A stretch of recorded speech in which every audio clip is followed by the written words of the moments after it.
Bonjour Marc et merci beaucoup d'avoir accepté l'invitation. Vous allez bien? Ça va très bien, merci. Merci infiniment. C'est rigolo parce que en ce moment, il y a 12 heures de décalage horaire entre la Nouvelle-Zélande et la France. Donc c'est 9 heures du matin pour vous et 9 heures du soir pour nous. Bizarre, hein? Oui, oui, très bizarre. Alors Marc, pour ceux qui ne vous connaissent pas encore, même si déjà il y en a beaucoup, beaucoup qui vous connaissent, puisque vous êtes une référence dans le domaine de la kiné, est-ce que vous pouvez vous présenter en quelques mots et nous parler de votre parcours?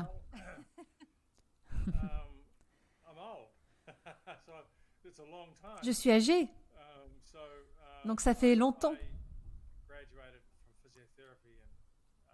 J'ai été diplômée de kinésithérapie en 1971. Donc ça fait 52 ans, 53 ans.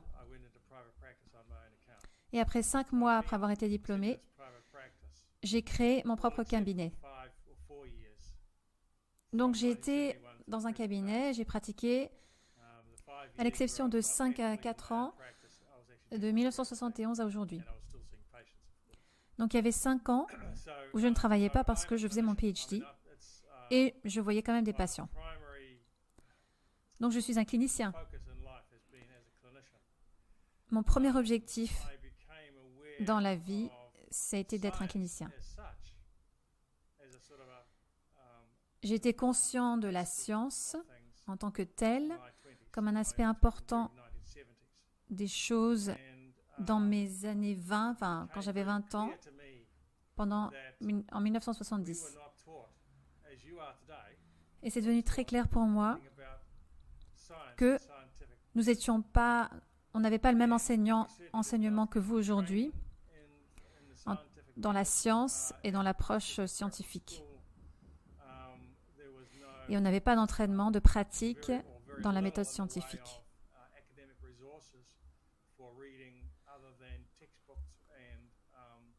Il n'y avait pas les mêmes ressources académiques dans les cahiers.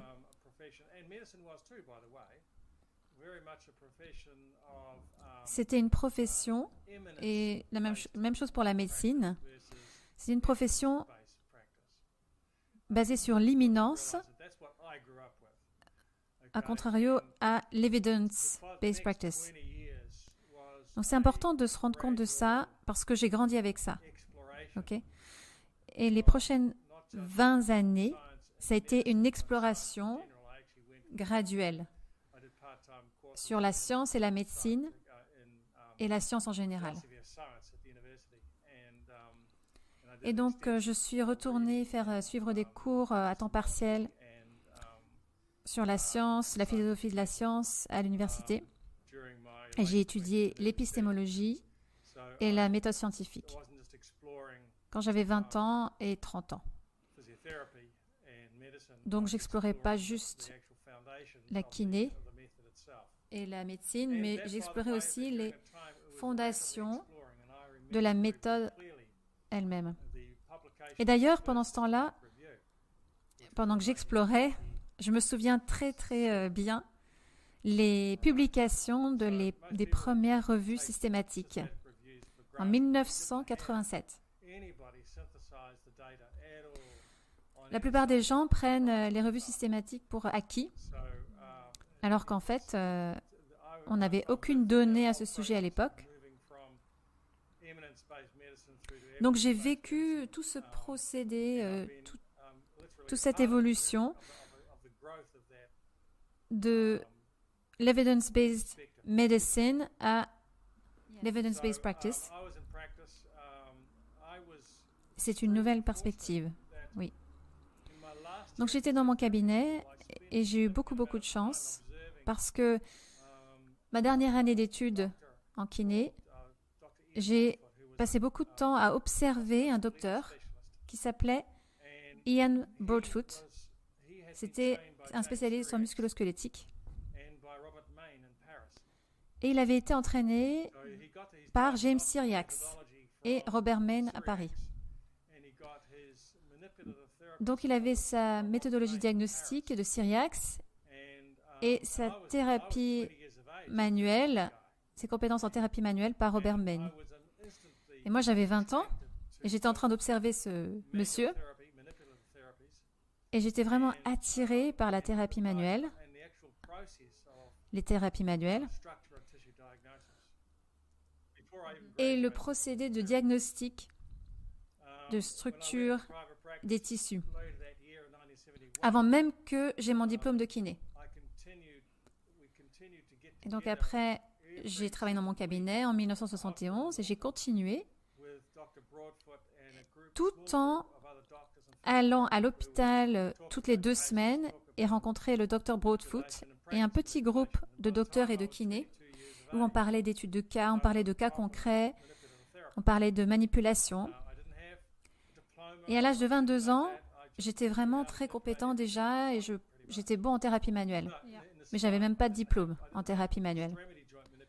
Mais je savais manipuler tous les os du corps. Je ne savais pas manipuler les extrémités en thérapie manuelle.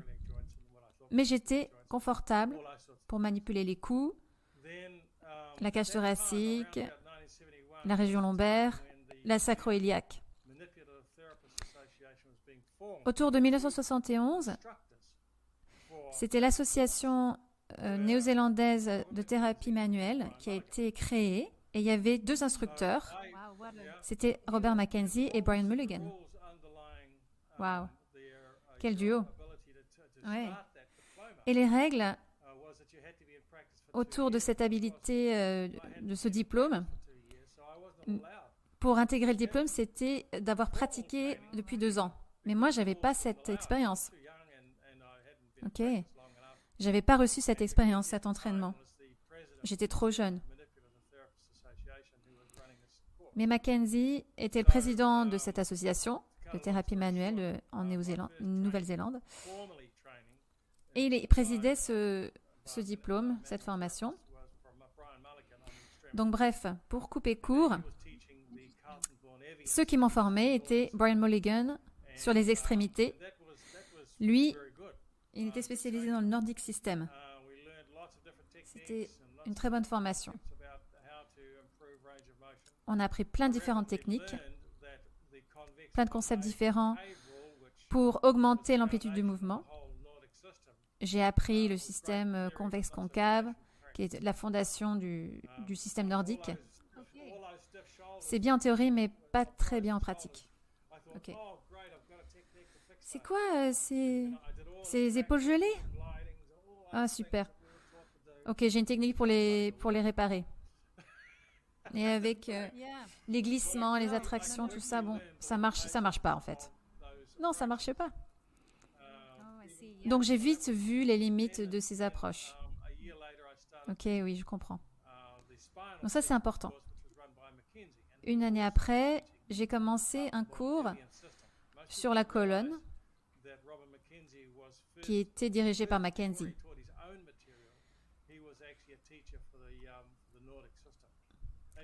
Les gens ne se rendent pas compte qu'en fait, il enseignait déjà cette méthode, la méthode Kaltenborn. C'était un très bon spécialiste en thérapie manuelle. Mais il n'avait pas besoin de me l'enseigner, la thérapie manuelle, parce que je le savais déjà.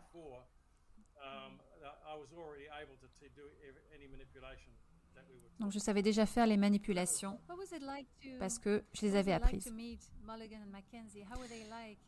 C'était comment de rencontrer Mulligan et Mackenzie? Ils étaient comment en tant que personnes? C'est des personnes très présentes, très imposantes. Mackenzie, à la fois, il était impérieux, avec une très grande confiance en lui. Il savait ce dont il était fait, d'où il venait. Il savait ce qu'il savait. Mais par contre, il avait peu de tolérance sur les questions idiotes. Ça, c'est une question idiote, il disait. Et il expliquait pourquoi c'était idiot. C'était un très bon enseignant. Mais c'était un meilleur clinicien.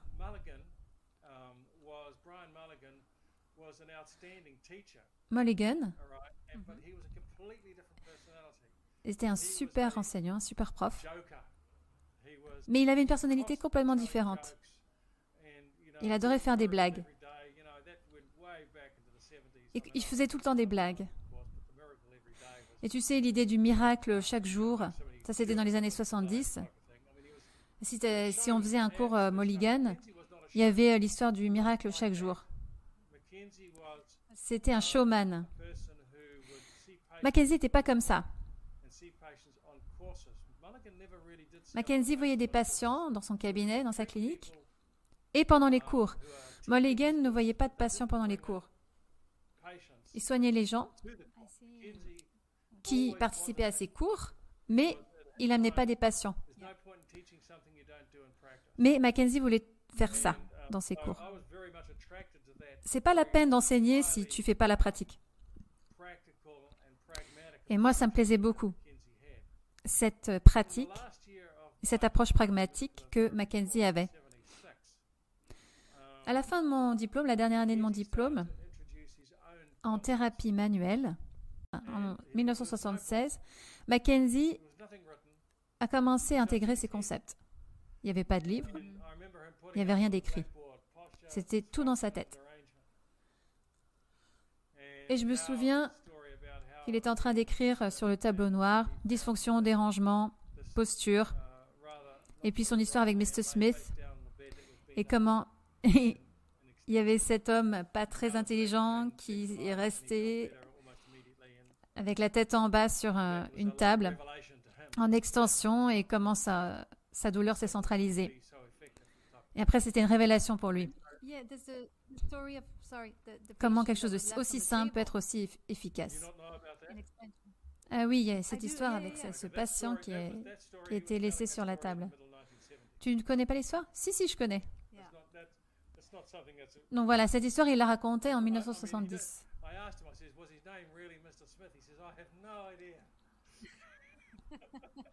Mais je lui ai demandé, c'était vraiment Mr. Smith?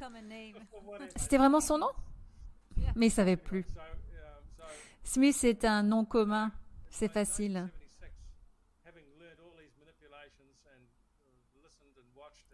Et en 1976, après avoir étudié après toutes ces manipulations et après avoir regardé, observé Brian et Robin en classe, j'ai décidé de passer plus de temps avec Mackenzie dans son cabinet.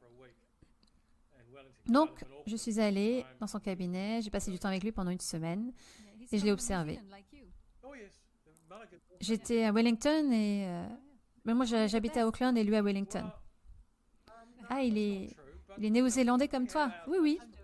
Ah, mais les néo-zélandais, c'est les meilleurs. Mais non, c'est pas vrai. Mais on a un nombre disproportionné de personnes intéressantes, importantes. Mais il y a plein d'autres gens partout dans le monde qui sont aussi importants. Il y en a beaucoup qui ont émigré. Stanley Paris, par exemple, était la personne qui a créé la thérapie manuelle aux États-Unis. Et lui, il était néo-zélandais aussi. Ok. C'est le président de la Fédération internationale de thérapie manuelle. Et il était néo-zélandais de Dunedin. Intéressant. Je connais Stanley, il est encore vivant. Bref. Donc, Mulligan aussi, d'ailleurs. Je lui ai parlé il y a 2 ans.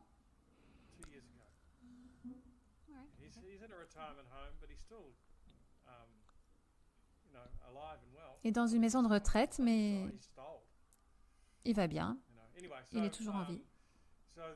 Mais il est âgé maintenant. Bref. Donc, j'ai observé Mackenzie pour une semaine et je m'attendais à voir toutes ces manipulations que j'avais pratiquées et qu'il enseignait. Mais il n'a rien fait, ou presque pas. Il demandait juste aux gens de faire des exercices stupides. Et j'étais super déçue. Parce que j'avais fermé mon cabinet.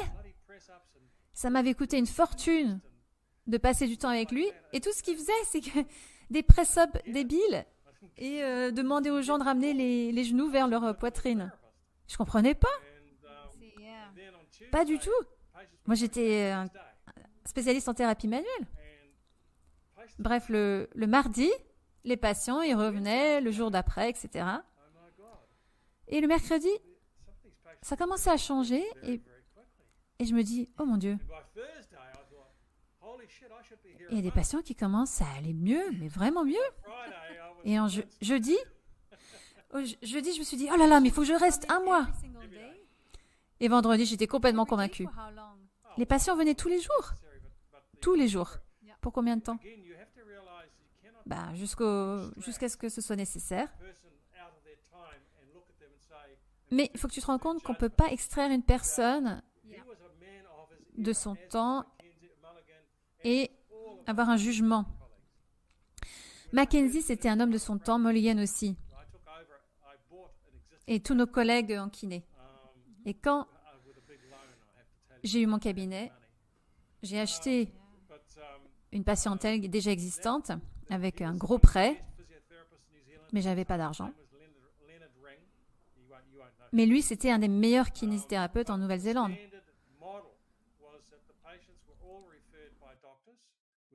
À l'époque, il faut savoir que tous les patients étaient envoyés par des médecins. Ils avaient une ordonnance.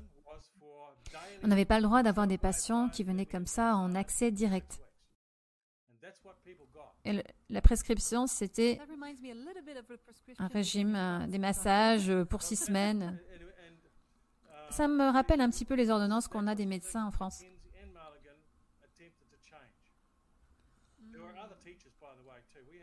Ça, c'était les choses que Mackenzie et Mulligan essayaient de changer. Il y avait d'autres profs d'ailleurs. Il y avait d'autres spécialistes en thérapie manuelle, 5 ou 6. Mais il faut que tu saches que à l'époque, il n'y avait pas plus de 1500 kinés. On n'avait que 10 ou 15 kinésithérapeutes à renommée mondiale. Et ils ont formé l'association en thérapie manuelle pour améliorer, faire évoluer notre profession. Brian Mulligan et Mackenzie ont enseigné pendant 7 ans. Et ils ont parcouru le monde pour donner des formations. Et tout ce qu'ils demandaient en échange, c'était remboursement de leurs frais de transport et d'hôtel. Le reste était gratuit. Ils ont enseigné gratuitement pendant 7 ans. Wow. C'était un don, un cadeau pour notre profession. Absolument. Les gens ne se rendent pas compte, mais l'effort qui a été mis pour changer les choses par ces personnes si importantes, comme Stanley Paris par exemple, mais il ne faisait pas les choses gratuitement, lui. Mais lui, il a donné énormément de son temps et mis beaucoup d'efforts aux États-Unis. Il y avait d'autres personnes aussi, Maitland par exemple, en Australie. Une personne très influente, extraordinaire. Aussi Freddie Carlton. Des personnes comme ça, elles voyageaient énormément partout dans le monde, juste pour enseigner et pour améliorer et faire évoluer notre profession. Donc nous, toutes ces personnes-là, en fait, on leur doit une grosse dette. Et moi, j'ai eu cette chance d'être parmi les premiers à bénéficier, à recevoir ce cadeau. Ça, c'est une philosophie, c'est toute une culture autour du don, de donner. C'est vrai. Donc j'avais commencé à observer Mackenzie. J'avais commencé à modifier mon traitement autour de la colonne, du rachis. Et puis, je le voyais régulièrement. Et on s'appelait toutes les semaines et on parlait 1 heure au téléphone. C'était cher à l'époque.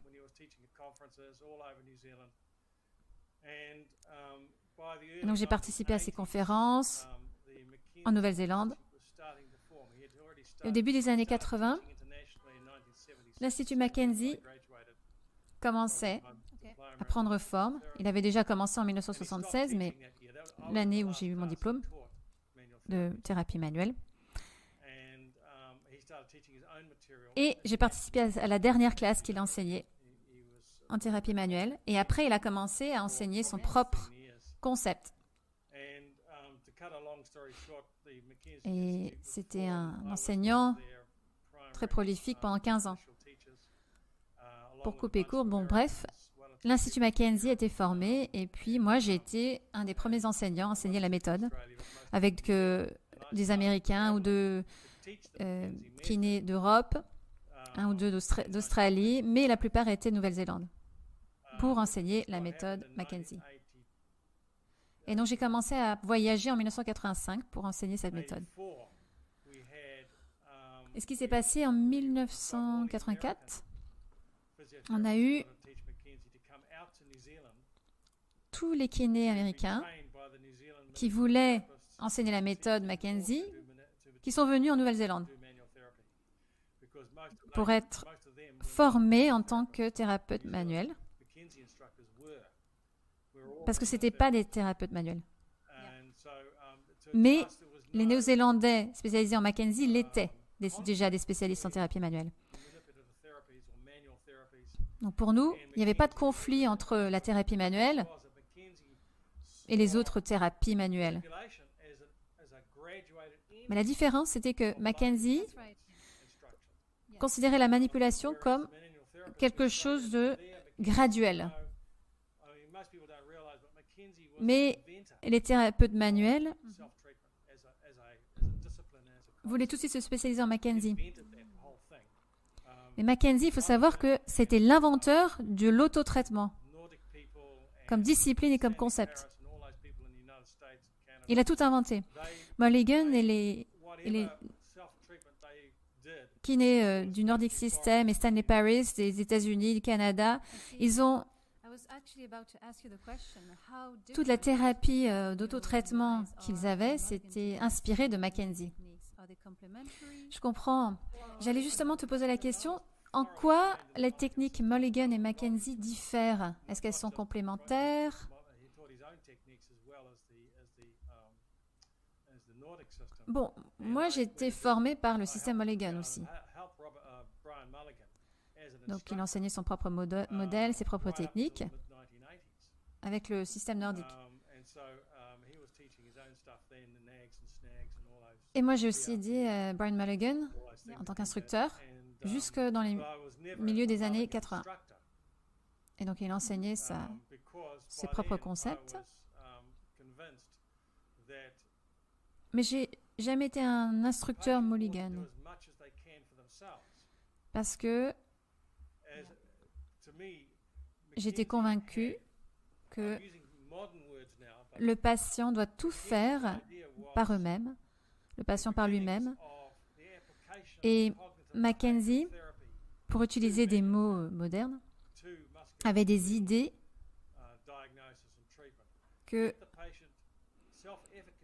sur la thérapie cognitive comportementale et thérapie manuelle pour l'appliquer au diagnostic musculo-squelettique et au traitement. L'auto-efficacité était le mot d'ordre dans l'approche Mackenzie. Tu sais, tu connais l'histoire, si tu donnes un poisson à un homme, tu le nourris pour une journée, mais si tu lui donnes une canne à pêche, tu le nourris pour la vie. Ça, c'était le principe de l'approche Mackenzie.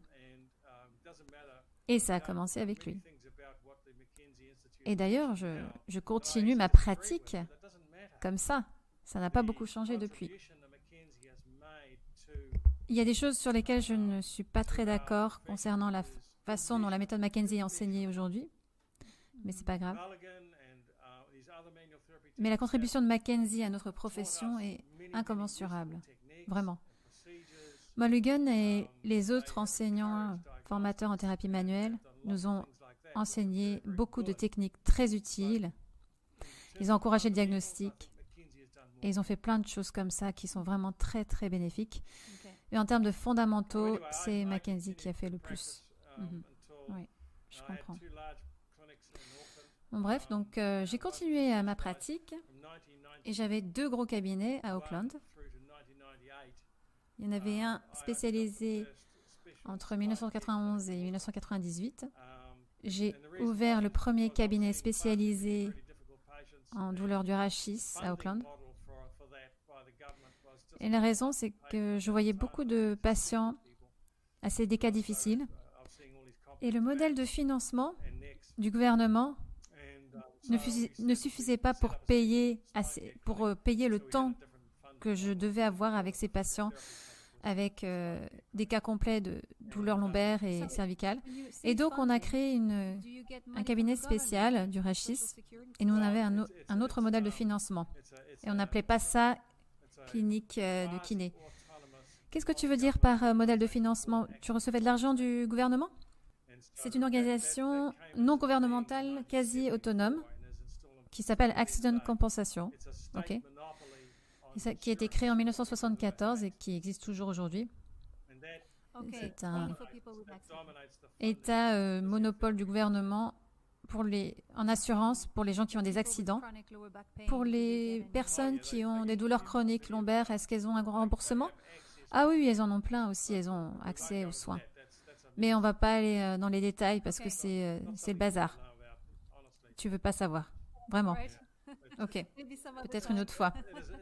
C'est à la fois un désastre et quelque chose de formidable.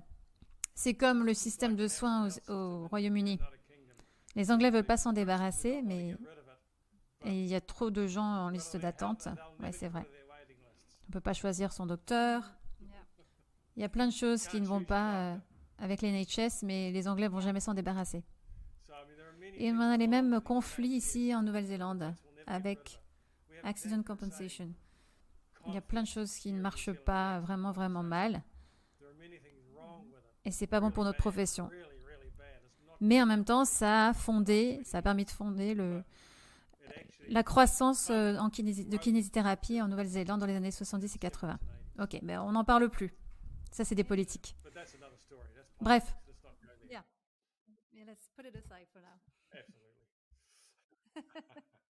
En 2001, j'ai vendu mon cabinet à Auckland, ma grande maison, et j'ai commencé mon PhD. J'ai commencé à l'autofinancer. J'ai été invitée à en faire un par l'université en Suède. C'était la professeure Birgitta Oberg qui m'a généreusement proposé de venir et de faire un PhD avec elle. Elle m'a fait cette proposition parce que j'avais déjà fait de la recherche sur l'articulation sacro-iliaque avec le docteur April à la Nouvelle-Orléans. Puis j'étais en train d'enseigner la méthode Mackenzie, le rachis en général. Et je lui ai dit, écoute, j'ai fait des études sur l'articulation sacro-iliaque et j'ai envie de passer plus de temps sur la douleur facétogénique, des choses comme ça. Bon, pour faire ça, t'as qu'à faire un PhD, tant qu'à faire. Et je ne suis pas allée en Suède. J'ai pas emménagé en Suède, mais j'ai vendu mon cabinet, vendu ma maison. Nos enfants étaient déjà grands et on a emménagé dans un appartement. Et j'ai fait ma recherche pour mon PhD. J'ai voyagé partout dans le monde, 3-4 fois par an, pour faire cette recherche, en Suède notamment. Et après, je rentrais en Nouvelle-Zélande pour voir ma femme, etc., etc., etc., pendant 4 ans. Impressionnant. Bon, en tout cas, pendant 2 ans, c'est sûr. Et je continuais à récolter les données. Je ne voyais pas beaucoup de patients à cette époque parce que j'analysais les données et je préparais les papiers de recherche. Et quand j'ai terminé mon PhD en 2005, je ne voulais plus de cabinet. J'avais fait ça pendant 30 ans. J'ai été invitée à Christchurch pour travailler avec un monsieur qui s'appelle Graham Natarajan, qui était aussi spécialiste de Mackenzie. Et il m'a proposé un salaire et de former son personnel et de continuer à voir des patients dans son cabinet. Et donc, j'ai pu commencer à faire ça tout en enseignant partout dans le monde. J'ai un emploi du temps très flexible. Et donc, je fais ça depuis. Et donc, pendant les 20 dernières années, on a travaillé ici en Nouvelle-Zélande auprès de l'autorité, le département d'inscription, pour avoir une spécialisation reconnue en tant que kiné. Et on a enfin réussi à avoir cela en 2019. Donc ça fait 4 à 5 ans. Et j'étais juste sur le point de prendre ma retraite. J'avais 69 ans, non, j'en ai 74 maintenant. 74 dans quelques jours. Donc j'avais 69 ans quand notre spécialité a été reconnue et payée par l'organisme Accident Compensation.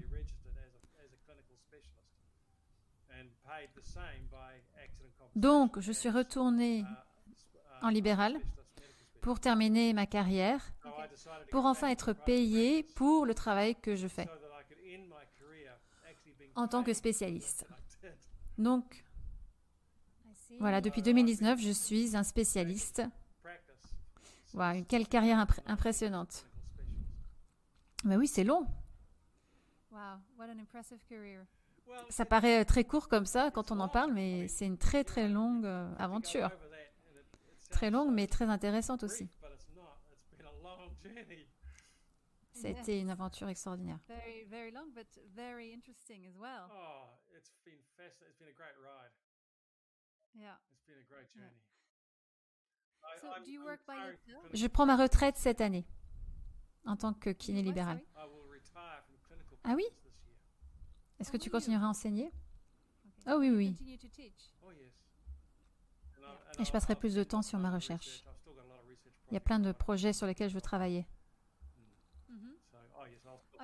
La recherche sur les douleurs lombaires, principalement? Oui. Mais j'ai fait mon PhD sur les douleurs lombaires. Même si je suis très confortable, je me sens à l'aise sur toutes les douleurs du système musculo-squelettique, c'est la douleur lombaire qui est le plus gros problème. Et je ne suis pas heureux, satisfait, comment l'enseignement est et comment il traite les douleurs lombaires d'un point de vue scientifique. Je ne suis pas du tout happy. Je ne suis pas du tout heureux. Le concept de non spécifique. Tu as vu ma vidéo gratuite. Le concept de douleur lombaire non spécifique, c'est une blague. C'est vraiment une blague. On ne parle pas de douleur de la poitrine non spécifique. Ben non. On ne parle pas de douleur à la tête non spécifique. Alors pourquoi on parle de douleur lombaire non spécifique? Qu'est-ce que tu aimerais changer dans l'enseignement pour le rendre plus efficace? Déjà, il faut reconnaître la science. La science doit être très claire sur la douleur du rachis. C'est pas grave ce que tu fais, peu importe ce que tu fais. Si tu es un thérapeute manuel, un thérapeute en cognitif comportemental, si tu fais de l'analyse du mouvement, etc., l'acupuncture, la prière, rien. Des médicaments, des injections, il n'y a aucun traitement supérieur à un autre. Ça, c'est un fait. Vous savez déjà ça en 1999, 24 ans. Et ça fait déjà 24 ans. Mort Van Tilde a écrit un livre là-dessus. Je l'ai chez moi, là, dans une boîte. Il a écrit un livre sur les premières revues systématiques, sur les essais contrôlés randomisés sur la douleur lombaire.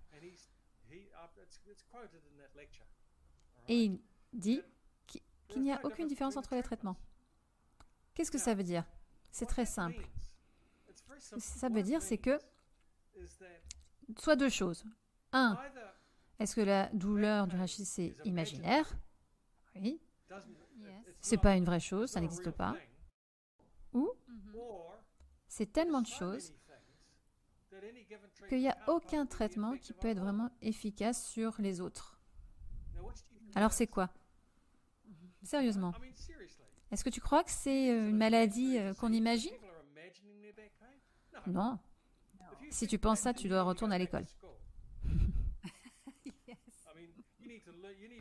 Il faut que tu sortes de cette idée postmoderne. Le fait est que ces patients arrivent, ils ont 40 ans, ils n'ont jamais eu mal au dos de leur vie, et ils ont une vie active, heureuse, productive, et tout d'un coup, ils sont complètement handicapés par leur douleur au dos. C'est quoi? Pourquoi? Il y a quelque chose qui se passe dans le dos. Ça produit la nociception et ça sera interprété de façon différente par notre cerveau et notre moelle épinière. C'est une expérience de la douleur. Et la conséquence de cette douleur et l'handicap, c'est une conséquence, c'est pas une cause. Et la douleur, c'est une expérience de la nociception.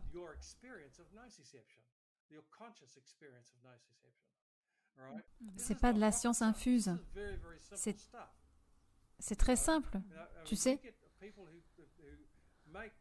on a des gens qui font de la douleur quelque chose de très complexe. Il y a des diagrammes, il y a des tableaux avec plein de choses dessus. Mais qui peut comprendre ça? Même ceux qui les font ne le comprennent pas. Ok. C'est trop complexe. C'est pas si difficile. En principe, la douleur au dos, c'est une conséquence, ou la douleur liée, référée du dos, c'est une conséquence de quelque chose qui se passe à l'intérieur. Bon, tu sais, tu connais mon histoire, mon passé, autant que les autres. Je suis passionnée pour comprendre d'où vient la nociception depuis que j'ai 20 ans. Je suis comme un léopard qui a toujours eu des points noirs. Mais je vois des patients individuels, je ne vois pas des populations. Donc je vois des individuels, cas par cas. Et une des grosses erreurs de l'enseignement a commencé en 1980. Ils ont commencé à dire, ça c'était avant les IRM, avant les méthodologies de diagnostic. Ils se sont rendus compte qu'un patient peut venir au cabinet, voir 4 docteurs différents, avoir 4 diagnostics différents. Là, je parle d'un livre qui a été publié au Québec, volume 12, page 7, 1987. Bon, bref, ça a été la première revue systématique sur la douleur du rachis. Il n'y avait rien de digital, ils faisaient tout par écrit. Et ils ont fait une grosse découverte, c'est que déjà, le diagnostic, c'est pas fiable. Okay. Les docteurs ne sont pas d'accord sur le même patient. Donc ils ont dit, bon, alors il nous faut une autre approche. C'est quoi le vrai problème ici? Le vrai problème, c'est que même si la plupart des patients s'améliorent, il y a une minorité assez importante qui continue à avoir mal et qui souffre d'un handicap. Et la douleur lombaire a été reconnue comme être la principale cause d'handicap aujourd'hui dans le monde.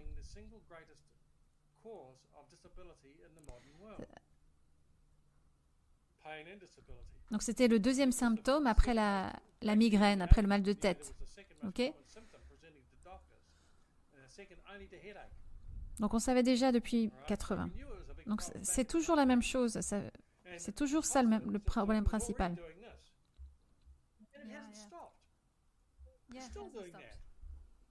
Donc forcément on fait quelque chose qui ne marche pas. Tous ces coups que l'on met pour améliorer la douleur, ça sert à quoi? Qu'est-ce qui s'est passé dans les années 80? Bon, alors ils ont déjà regardé les indicateurs, la chronicité, tout ce qui est chronique. Et donc ils ont fait de la recherche. Donc il y avait déjà beaucoup de gens dans les pays scandinaves et en Europe, aux États-Unis, en Australie.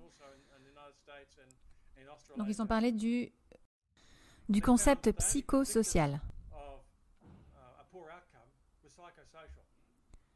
À part une toute petite population, 90% de la recherche s'est tournée vers le psychosocial. La recherche s'est concentrée sur le psychosocial et moins sur l'anatomie. 30 ans après, il y a toujours une recherche qui s'est concentrée sur le biopsychosocial. Donc ils ont inventé le concept biopsychosocial, mais c'est pas nouveau. Ça existait déjà début des années 90.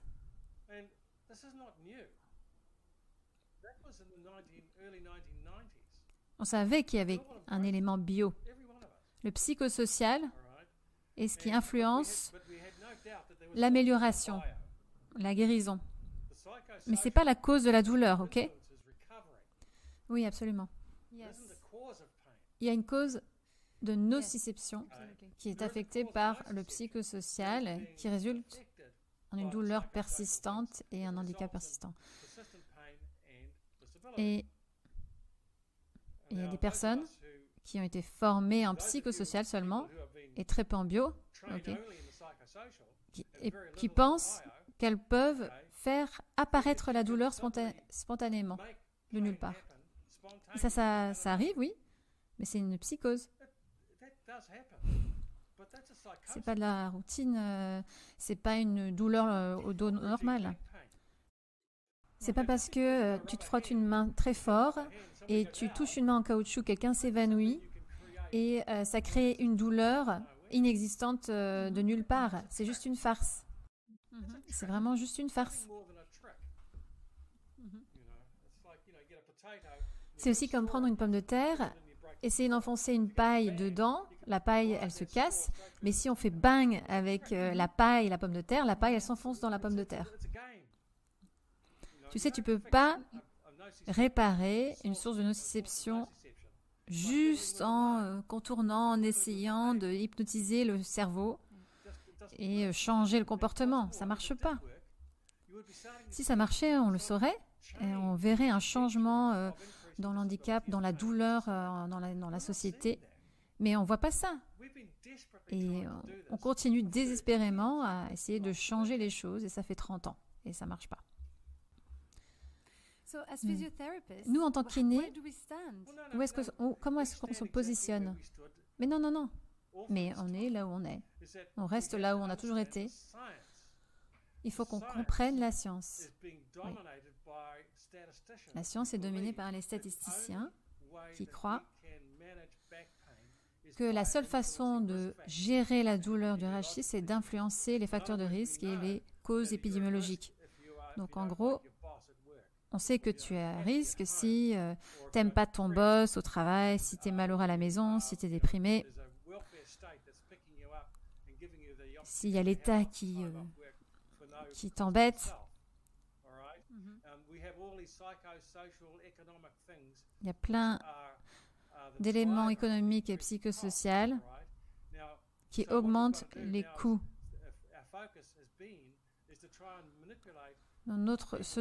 Ce sur dont on doit se concentrer, c'est de changer le comportement et les croyances sur la douleur chez les gens. Et toutes les erreurs cognitives, tout ça, c'est vrai. C'est des vraies choses, mais ça ne fixe pas, ça ne règle pas la douleur au dos. La petite chose qui a montré qu'on pouvait influencer ça, la douleur au dos, qui a été réussie, c'est la thérapie cognitive fonctionnelle de Peter Sullivan. Il a montré que tu peux changer la douleur avec l'handicap, mais c'est vraiment très peu. Et c'est que pour les gens qui souffrent de douleurs chroniques. La majorité des douleurs de dos, ce ne sont pas des gens qui ont mal depuis 10 ans. C'est ceux qui ont mal depuis 3 à 6 mois. Donc ça ne peut pas être appliqué. On ne peut pas prendre un groupe de personnes qui ont mal de dos au dos depuis des années et des années et des années. On ne peut pas leur donner un arrêt de travail, leur faire de la thérapie cognitive fonctionnelle et avoir un bon résultat. On ne peut pas utiliser ça pour la personne qui vient au cabinet comme ça. Il faut être franc et honnête. Et j'ai eu cette discussion avec Peter. C'est un mec très sympa. Tu peux me dire son nom? Peter O'Sullivan. La thérapie cognitive fonctionnelle. Ça, c'est son mot d'ordre. C'est ce qui a changé de la thérapie cognitive comportementale. Il l'a appliqué à la kiné. C'est un bon système pour les gens qui sont dans les cabinets, les cliniques spécialisées en douleur. Mais pour le kiné lambda, tu sais, fonctionnel, c'est pas, ça marche pas. Je pense pas que ça marche. Ça, c'est ma croyance personnelle. Peut-être que Peter et moi, on n'est pas d'accord, mais c'est pas grave. Je l'aime bien. Donc, voilà. On sait que la douleur au dos peut être causée par plein de choses différentes. L'origine de la nociception, ça peut être le disque, l'articulation sacro-iliaque, ça peut être nerveux, la racine nerveuse, ça peut être une spondylosthésis, fracture de stress. Mais la majorité de ces choses, en gros, il y a 5 ou 6 sources de douleur qui produisent 95% de toutes les douleurs. Les autres 5%, c'est cancer, infection, drapeau rouge. Voilà. 95% des choses qu'on sait qui donnent de la douleur au dos, de la douleur liée au dos.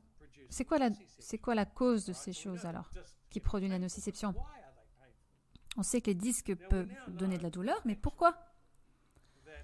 Mais on sait maintenant que les gens qui ont de la douleur au niveau antérieur de la colonne, au niveau du plateau vertébral, ça représente 50 à 60% de toutes les douleurs. Mais ce n'est pas juste une pathologie.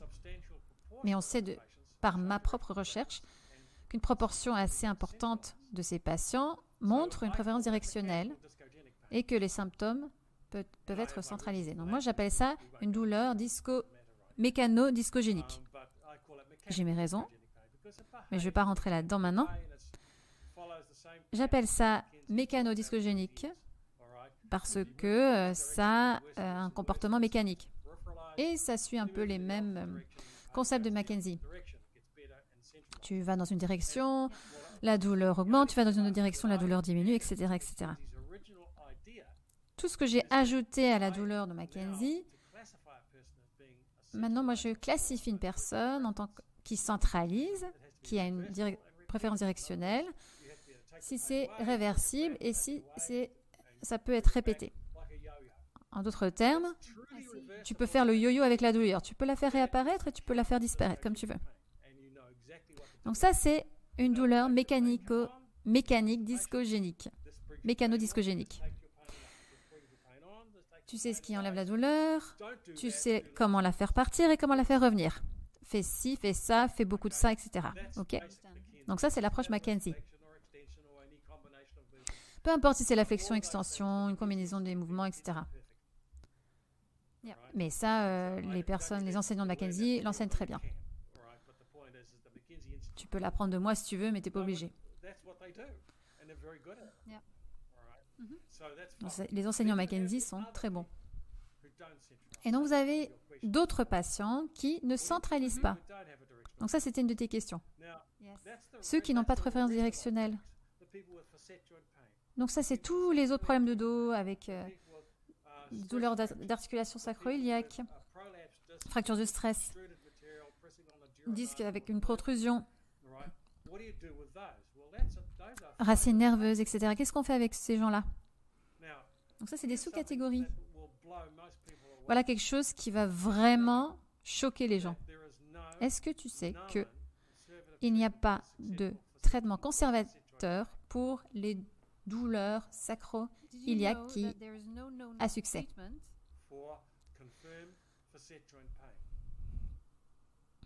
Est-ce qu'il y a un traitement efficace pour les douleurs facétogéniques? Est-ce que tu sais qu'il y a un essai contrôlé randomisé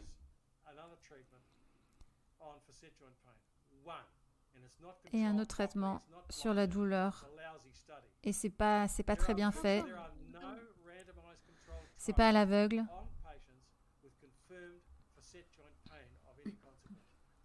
Donc il n'y a aucun essai contrôlé randomisé sur la douleur facétogénique.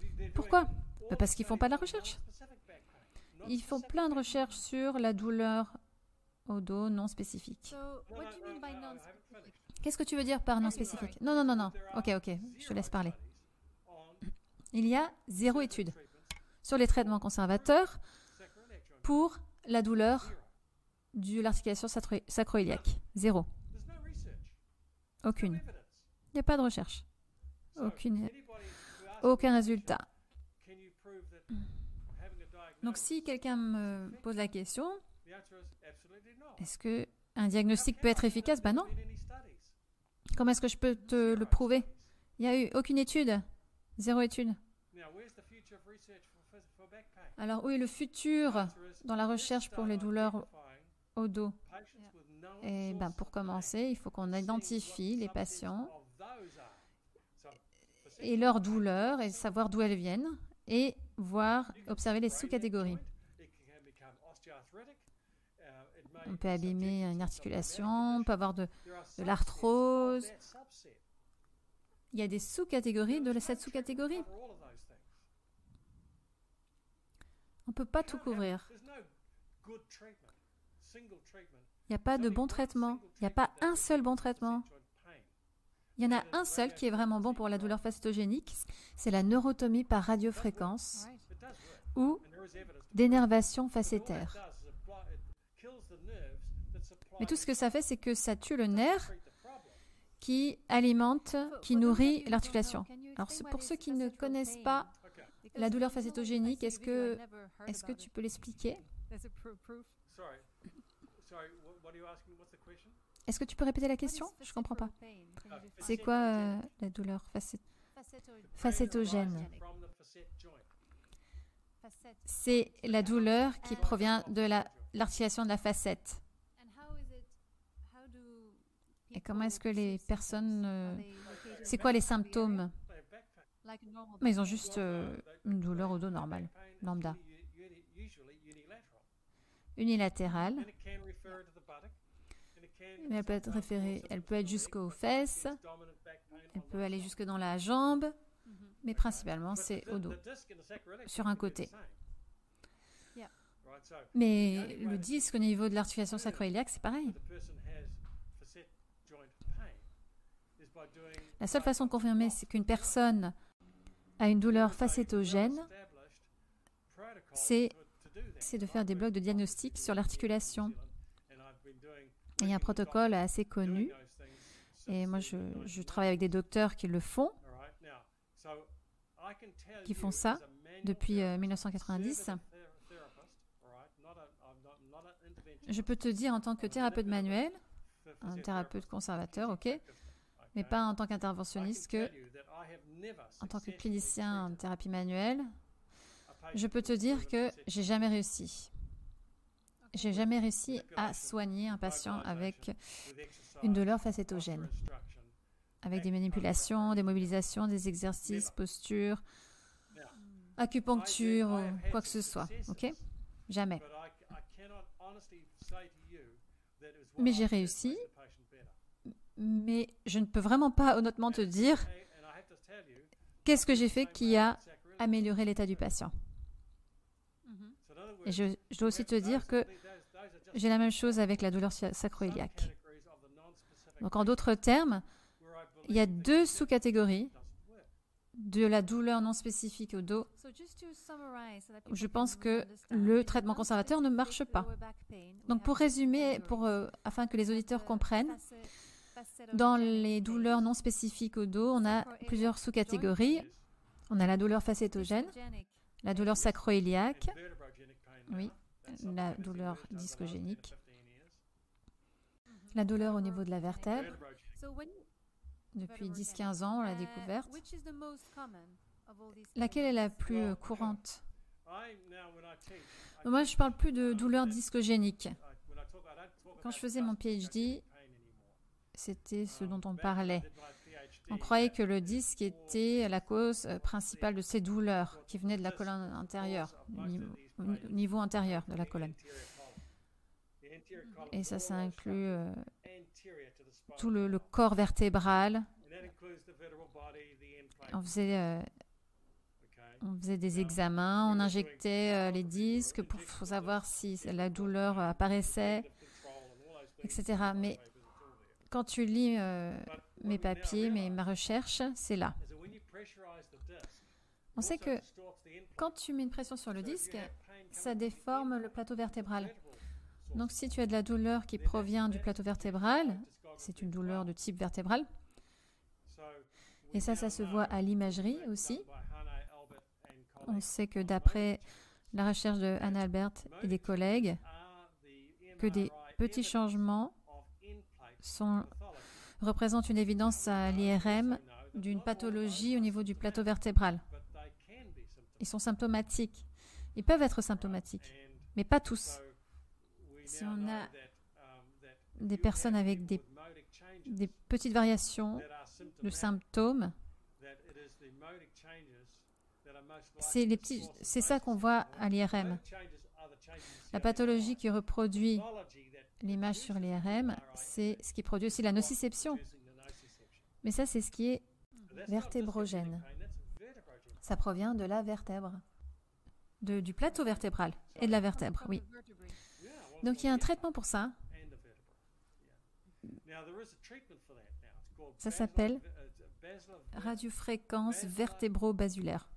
OK. C'est assez nouveau, depuis 2 ou 3 ans. Ça fait quoi exactement? Donc, ils mettent une aiguille sur le côté de la vertèbre, vers le corps de la vertèbre. Ils font des radiofréquences sur le nerf. Ils tuent le nerf au niveau de la vertèbre en elle-même. C'est comme faire ça, la même chose sur les facettes, mais sauf que là, c'est au niveau du corps vertébral, de la colonne antérieure. Et ça, c'est un traitement qui marche très bien. Mais j'ai du mal avec ce traitement. En tant que thérapeute conservateur, je ne pense pas que ce soit bien pour tout le monde. Surtout quelqu'un qui a 20 ans. On ne va pas tuer les nerfs de cette structure parce qu'elle est jeune. On ne sait pas ce que ça va lui faire dans 30 ans. Mais si tu as 50 ans ou 60 ans, avec une douleur chronique qui provient de là, ça peut être quelque chose de bien, d'efficace. Donc, ouais, il y a des problèmes autour de ça. Par contre, on sait que le corps vertébral, ça peut être une source de douleur. On sait que le disque peut être une source de la douleur depuis 1950 environ. Mais ce qu'on ne savait pas jusqu'aux années 2000, c'est que le corps vertébral peut être aussi une cause de la douleur, mais assez significative. Concernant les différentes variations de la douleur, alors, il y en a qui peuvent provenir d'une infection, il y en a, on ne sait pas, parce qu'elles ne répondent pas aux antibiotiques.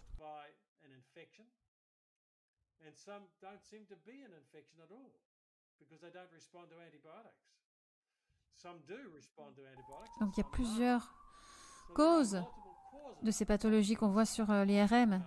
Alors, la kiné, dans tout ça, qu'est-ce qu'elle fait? Eh bien, selon moi, les kinés sont les meilleures personnes pour faire le diagnostic. Pas les interventions, les injections, mais tout ce qui est d'ordre clinique. On sait comment faire bouger les gens, on sait comment examiner les gens physiquement, on sait si une personne a une préférence directionnelle ou pas, on sait quel traitement va agir sur telle personne. Tu mélanges le traitement conservateur, la préférence directionnelle, la charge, la contrainte. On sait identifier tout ça.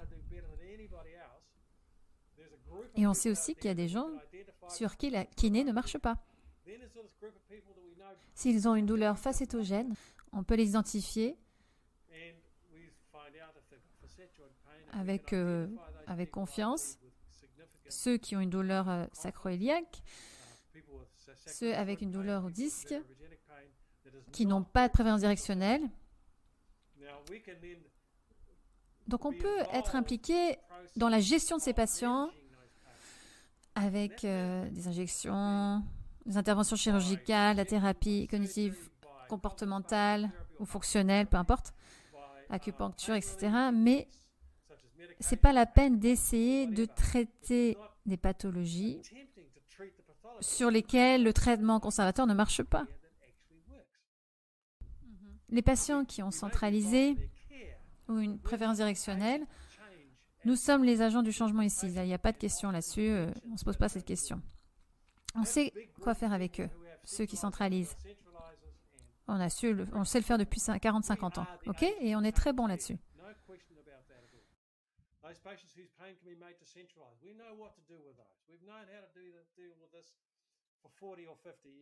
Et on est vraiment très très bon pour faire ça, pour centraliser la douleur. On est vraiment, vraiment très bon. Mais les autres 50% de douleur du rachis, OK, on ne sera pas efficace. Qu'est-ce que tu dis? Est-ce qu'on peut quand même tester ces patients, les patients qui ont des douleurs non spécifiques au dos, tout en les centralisant? Parce qu'on n'a pas d'autre façon de les diagnostiquer. Oui, c'était une de tes questions. Jusqu'à quand est-ce qu'on persiste? Est-ce qu'on voit les patients tous les jours, par exemple? Non, non. Est-ce que ça suffit après une séance, après avoir fait plusieurs répétitions? Non, non, non, non. La première séance, tu identifies si la douleur centralise. Les personnes qui clairement ont une préférence directionnelle. Après, il y a une petite partie des gens qui ne centralisent pas tout de suite. Il faut attendre environ 1 semaine, 2 semaines pour que ça se fasse. Donc ça dépend des facteurs individuels. Moi, je vois les patients tous les jours. Parfois, je les vois 2-3 jours après la première séance. Parfois, je les vois 1 semaine après, mais je les vois très vite après la première séance pour m'assurer qu'ils n'ont pas de préférence directionnelle. S'ils en ont une, donc ils ont un traitement kiné, type McKenzie, mais s'ils ne centralisent pas, il faut prendre une décision sur le traitement. On va faire des investigations pour affirmer le diagnostic, pour trouver la source de nociception. On ne veut pas faire des choses trop invasives. S'ils ont des petits symptômes au niveau de l'articulation phastogénique ou sacroiliaque, on ne va pas faire d'injection, on ne va pas faire de chirurgie sur des personnes qui ont des petits symptômes, non. On gère ces patients avec la thérapie fonctionnelle cognitive. C'est quelque chose de très sensé. Et après, il y a des gens qui doivent vivre avec leur douleur, tu sais. On est bon. Les kinés sont bons pour ça. Avec un ensemble incluant un traitement médicamenteux et une bonne approche de la douleur, ça marche bien ensemble. Ça peut bien marcher. Peut-être que les patients n'auraient pas beaucoup moins mal, mais ils pourront maintenir leur fonction, leur vie, leur santé mentale aussi, et continuer à vivre leur vie. Être actif, faire du sport, aller au travail, avec une petite douleur peut-être. C'est pas un problème. La douleur, c'est souvent quelque chose que les gens doivent accepter. Et si tu as mon âge et que tu n'as pas de douleur, eh ben, tu es un cas unique. Moi, j'ai de la douleur, mais ça m'arrête pas. Oui, ça m'arrête, mais tu sais, je fais moins qu'avant, c'est sûr. J'ai mal au cou, tu sais, mais je prends de l'âge. Mais je me pose pas en victime parce que j'ai mal au cou. Ok. J'ai fait de la thérapie cognitive fonctionnelle sur moi-même. J'ai de la douleur facétogène à 2 niveaux sur mon cou. Ok. Je pourrais aller faire de la radiofréquence, mais c'est pas nécessaire. Non. Ça me donne pas des maux de tête constants. J'ai pas tout le temps mal. Ça n'a pas trop d'impact sur mon sommeil non plus. Si je fais quelque chose de un peu bête, après je vais avoir mal plusieurs jours qui suivent. Je prends des anti-inflammatoires et puis voilà, après ça va mieux. C'est OK, tu sais. En d'autres termes, la kiné, c'est pas ça ou ci ou ça, etc. Et c'est tout. Non, non, non. Le monde ne marche pas comme ça. Les patients ne marchent pas comme ça. Tout à l'heure, tu as dit, si je me souviens bien, qu'il n'y a pas de traitement supérieur concernant le traitement des douleurs lombaires. Oui, c'est les douleurs non spécifiques. Il faut être très clair là-dessus. Pour les douleurs spécifiques, on a des traitements. Donc, quelles sont les douleurs lombaires spécifiques? Les douleurs mécano-discogéniques. Et ça, on peut les résoudre. Donc, par exemple, les symptômes, c'est la sciatique. Oui, si tu peux le centraliser, oui. Si tu ne peux pas le centraliser et que tu as une hernie, il y a des traitements spécifiques pour ça aussi et ils marchent très bien. Moi, j'utilise des injections péridurales avec les chirurgiens et mon pronostic pour la chirurgie est très pertinent. J'ai une bonne prédiction envers les patients qui ont besoin de chirurgie. Et ça, c'est une technologie sur laquelle j'ai travaillé et sur laquelle je vais travailler les prochaines années avec un ensemble de personnes qui ont des hernies discales.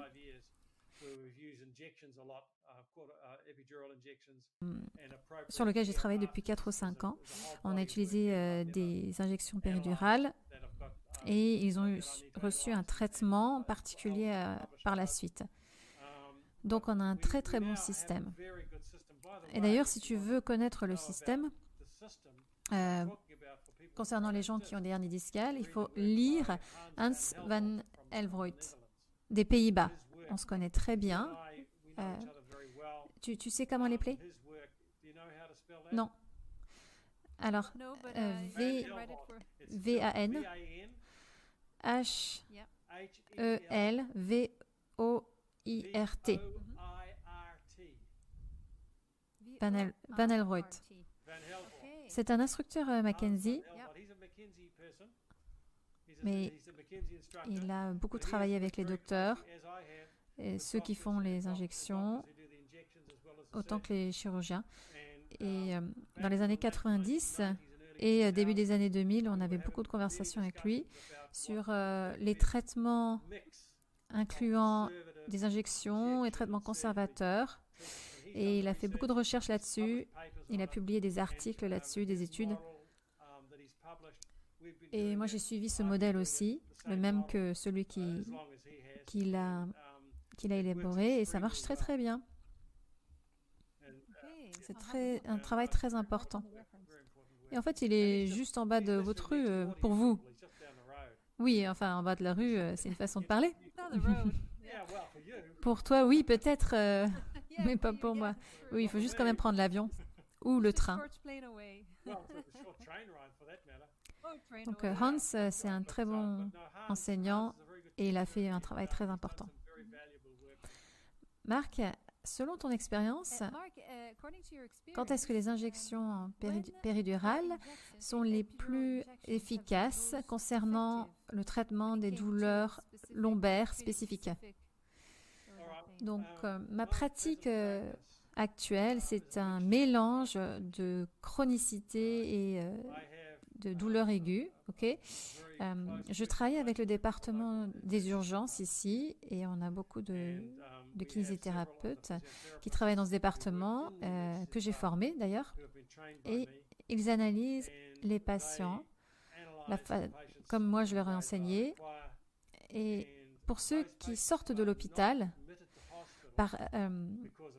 parce qu'ils ont un syndrome de la queue de cheval, une fracture ou un cancer.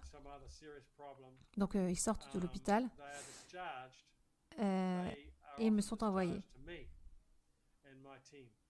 Et donc, on les voit dans la communauté. Et donc, ils arrivent avec des béquilles et ils sont en agonie, en fait. Ils prennent de la morphine et du fentanyl. Et je les examine. Et si je n'arrive pas à centraliser les symptômes, si je n'arrive pas à gérer leur douleur, eh ben, je leur donne une péridurale. Mais j'ai un protocole très strict que les patients doivent suivre après avoir eu une péridurale.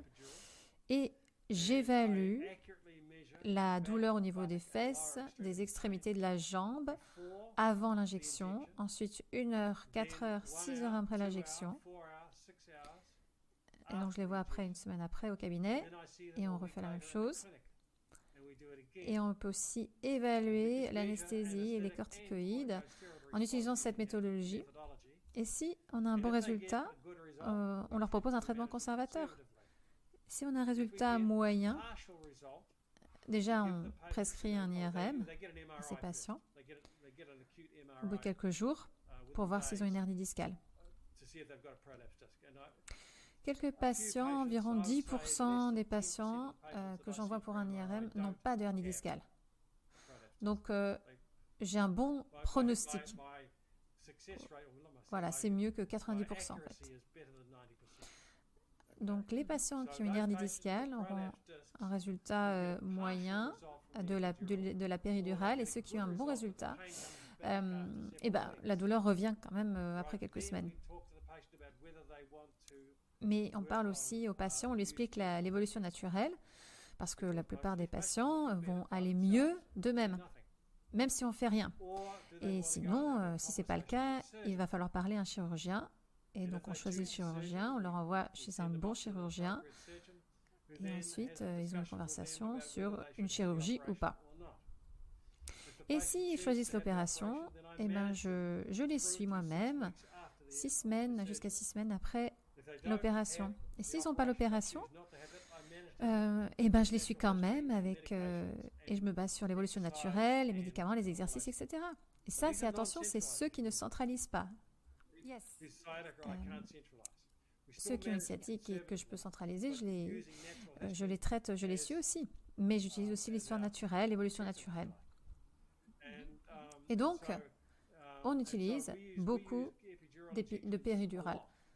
Est-ce que tu fais toi-même les injections? Non. Non, bien sûr. Il y a un docteur à la clinique. Oui. Mais moi, je pratique en tant que spécialiste clinicien. Et je travaille aussi avec les autres spécialistes. Donc, ils comptent sur moi pour faire l'évaluation clinique, pour analyser, voir si le patient a besoin d'injection ou pas. Donc ils sont triés sur le volet. En d'autres termes, je traite une sous-catégorie. Sciatique, injection. Pas tout le monde avec une sciatique. C'est très important de comprendre le sous-groupe, la sous-catégorie. Je suis très impressionnée par ton système que tu as mis en place. Oui, c'est très rigide. Parce que ma méthodologie est très précise, mais les options qu'on offre aux patients, ça va de ne rien faire. Par exemple, si tu as une petite douleur au niveau de la sciatique, avec un LASEK positif, mais pas trop douloureux, tu peux centraliser. Et puis je dis aux patients, mais de toute façon, ça va aller mieux, t'inquiète pas. Je t'envoie à la gym, tu vas faire des exercices, tu iras mieux. Mais si le patient est très douloureux, si tu as vraiment très mal, tu ne peux pas dormir, tu ne peux pas marcher, on propose une injection. On propose plusieurs choix au patient. C'est le patient qui choisit. Et le patient a toutes les informations à sa disposition sur l'évolution naturelle. Il a les choix possibles. Mais on ne choisit pas pour lui. On l'éduque à la place. Oui, d'ailleurs, Marc, ma prochaine question, c'est comment tu gères un patient qui ne veut pas faire les exercices, mais pour qui tu sais que la douleur va centraliser? Comment est-ce que tu leur parles? Comment tu les motives?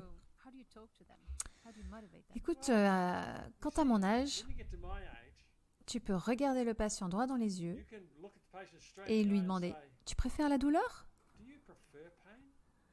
Non, je suis sérieux là. Quand tu fais ça, la douleur diminue. Quand tu fais ça, la douleur augmente.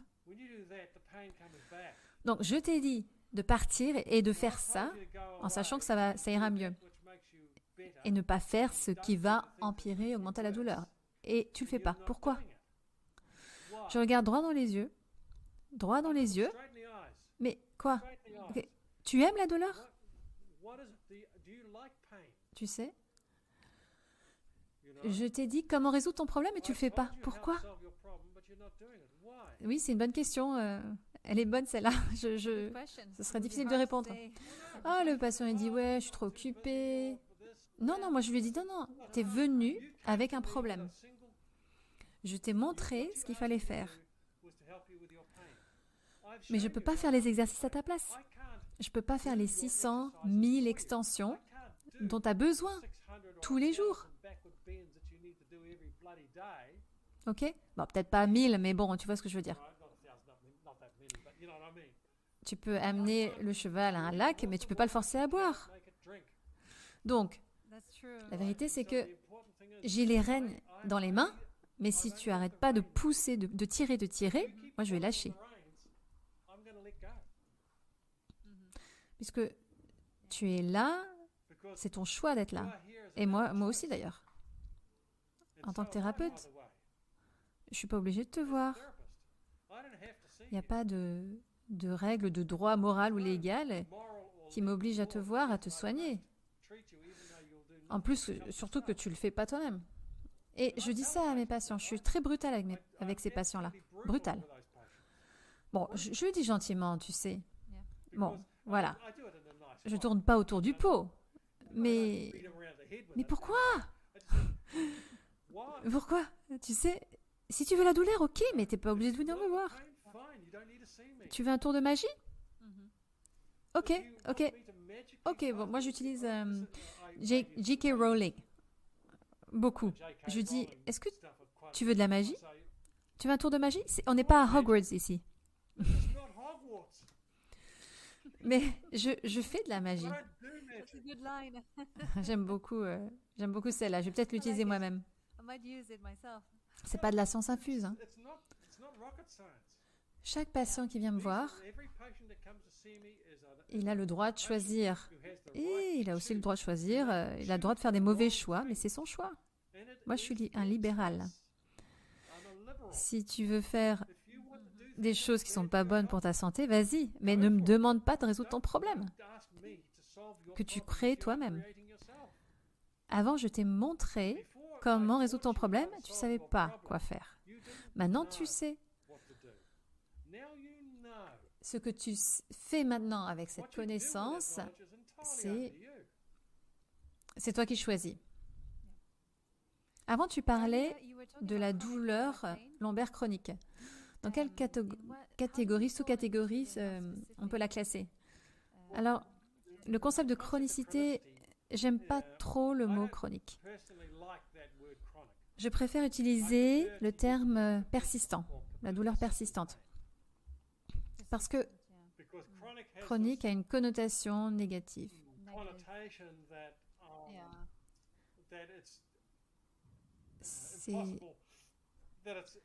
C'est irréversible en fait. Et moi j'ai eu des patients, si tu vois sur mon site, tu vas voir un patient qui s'appelle Ian. Il avait mal pendant 8 ans. Tous les jours il avait mal. Il avait tellement mal que ça le mettait à genoux. Comme ça, boum, la douleur le prenait. Et c'était horrible.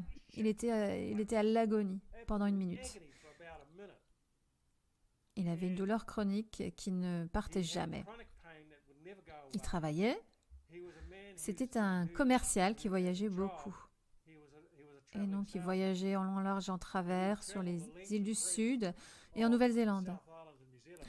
Et il conduisait pendant 7 à 8 heures d'affilée pour son travail. Mais c'était impossible pour lui de rester assis pendant plus d'1 heure. Donc, toutes les demi-heures à 1 heure, il devait arrêter la voiture, sortir et s'allonger par terre. Que ce soit même pendant l'été, l'hiver, avec la pluie, la grêle, la neige, il s'allongeait par terre toutes les heures quand il voyageait, pendant 8 ans. Et sur mon site internet, enfin sur ma page Facebook, tu verras les initiales d'une vignette en abrégé. Et ça, c'est sur son évaluation clinique, son bilan, et qui montre qu'il a un dérangement antérieur. Bon, ceux qui ont fait Mackenzie, ils connaîtront ce que ça veut dire. Ils sauront ce que ça veut dire, mais en gros, il répond à la flexion. Donc, il a une douleur antérieure au niveau du rachis et il répond positivement à la flexion et mal à l'extension. La douleur augmente à l'extension. Et donc, en une seule journée, c'était réversible, 100%. Il a été guéri en une journée. Après 8 ans de douleur, de souffrance. Oui. Voilà, donc, ça ne veut pas dire qu'il a plus jamais eu mal, hein, mais il était en contrôle, il contrôlait sa douleur dès le premier jour. Et moi, je le suis pendant 5 ans. Et il va très bien. Donc, est-ce qu'il a une douleur chronique? Est-ce qu'il a une douleur chronique? Non. Non. Est-ce qu'il avait une douleur chronique quand je l'ai vu? Non. Non, non. Il avait une douleur persistante. Une douleur persistante mécanique à cause de la mécanique, de ce qu'il faisait faire à son corps. Et une fois qu'il a changé la mécanique, la douleur s'est arrêtée vraiment, complètement. Au bout d'une semaine, 10 jours, il n'avait plus du tout mal. Mais il contrôlait sa douleur dès le premier jour. Alors, est-ce qu'on donne à ce mec une thérapie cognitivo-fonctionnelle? Non. Est-ce qu'on lui donne des médicaments? Est-ce qu'on lui donne une opération? Non. Tout ce qu'il fallait faire, c'était lui donner quelques exercices en flexion. Moi, j'ai jamais fait d'extension avec lui. Est-ce que tu réintroduis petit à petit l'extension? Non, t'es pas obligé. J'ai pas été obligée de le faire. Mais ça, c'était un dérangement antérieur. Et pour le dérangement postérieur, bon, de toute façon, les gens, ils ont assez de flexion dans leur vie, hein. Par contre, il faut faire attention de ne pas leur donner, il faut leur donner le juste nombre d'extensions. Il y en a qui ont trop peur de se pencher en avant. Ça, c'est un gros problème. Ça, c'est un problème iatrogène. OK? Il faut soigner l'individu en tant que tel. Il y a des personnes qui t'écoutent tellement sérieusement, qui boivent chaque parole comme un gospel. Et tu leur dis dès le premier jour, il faut surtout pas t'affaisser, il faut pas te pencher en avant, il faut pas faire ça, etc. Il faut faire ces exercices. Et 10 ans après, ils se sont jamais penchés pendant 10 ans. Mais ça, c'est pas bien, c'est pas bon. Non. Est-ce que tu as déjà essayé d'avoir des rapports sexuels sans flexion? Non. Non, non, impossible. Tu vois ce que je veux dire? Oui. Donc, vivre demande la flexion. Donc, la chose importante, c'est redonner une vie fonctionnelle au patient. Essaye de mettre tes chaussettes sans flexion. Très difficile. Moi, j'ai eu des patients qui avaient quelqu'un qui leur mettait leurs propres chaussettes pendant 10 ans parce qu'un praticien Mackenzie lui avait dit « il ne faut surtout pas te pencher en avant ». Ça, c'est ce que le kiné lui avait dit dès le premier jour. Et depuis, il lui avait jamais dit « ah ben maintenant tu ponds, c'est bon, tu peux te pencher en avant ». Donc il faut que tu comprennes que ce praticien Mackenzie ne fait pas du Mackenzie. Le système Mackenzie est très clair. Après une période en évitant la flexion, tu réintroduis le modèle et les structures pour se réapproprier une fonction. Et ça, c'est très clair de son livre qu'il a écrit en 1981. Il a été très clair, Mackenzie. Il ne fait pas de pompe. C'est beaucoup plus sophistiqué que ça comme système. Simple en principe, mais pas simpliste. Je ne sais pas s'il y a une traduction en français pour le mot simpliste. Ben oui. C'est pas simpliste, mais c'est simple. Tu vois la différence? Oui, oui, je vois. Mais simpliste, ça veut dire...